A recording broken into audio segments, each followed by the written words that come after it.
পাবনার সাঁথিয়ায় মধ্যরাতে সড়কে গাছ ফেলে বাস ও ট্রাকসহ অন্তত ৪০টি গাড়ি ঠেকিয়ে ডাকাতির ঘটনা ঘটেছে। ঢাকা থেকে সিরাজগঞ্জ হয়ে পাবনা আসার বিকল্প পথ এই বাঘাবাড়ি পাবনা আঞ্চলিক সড়ক।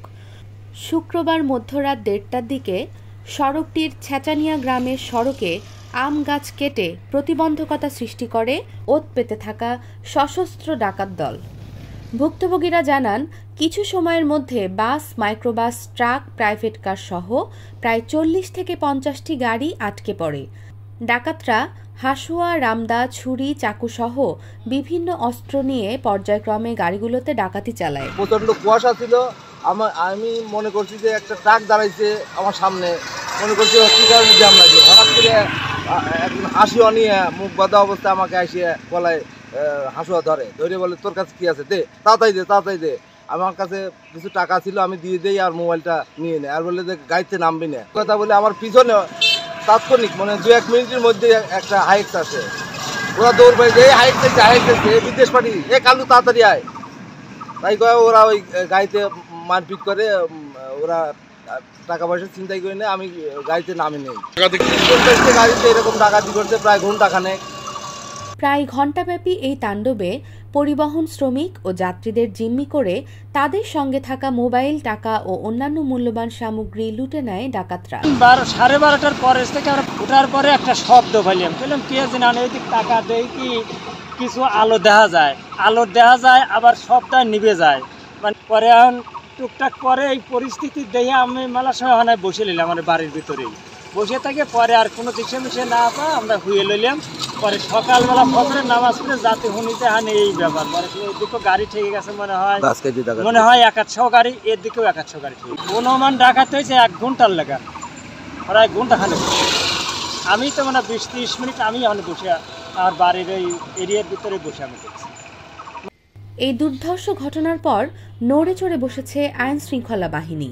পুলিশের দাবি, দ্রুত পৌঁছে যাওয়ায় ৫টি গাড়ি থেকে ডাকাতির মালামাল নিয়ে সটকে পড়ে ডাকাতেরা। তবে র্যাবের কোম্পানি কমান্ডার জানান, ভুক্তভোগীদের কাছ থেকে তথ্য নিয়ে দোষীদের গ্রেফতারে অভিযান শুরু হয়েছে।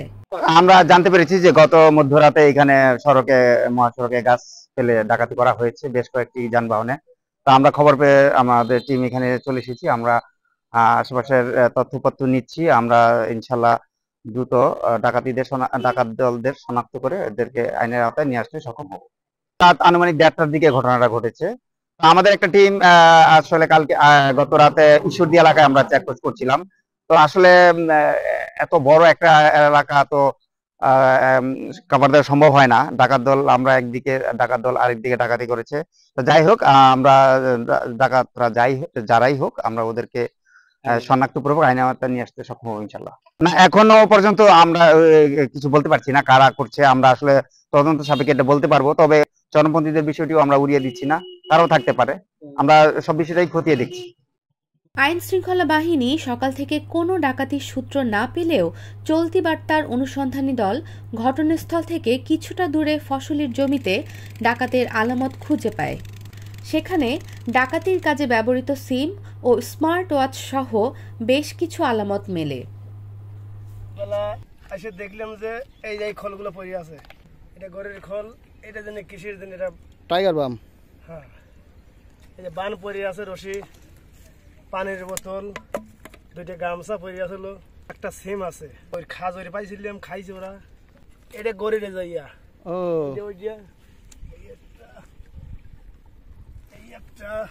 তো 16-17 বছর কোনো ডাকাতি মাকাতি ছিল না। সারা রাত আমরা চলতাম, সবাই চলতো, এরকম কোনো ডাকাতি ছিল না, বুঝছেন।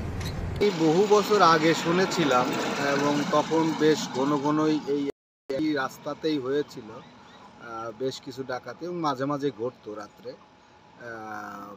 তো বহু বছর ছিল না এই ঘটনাগুলো।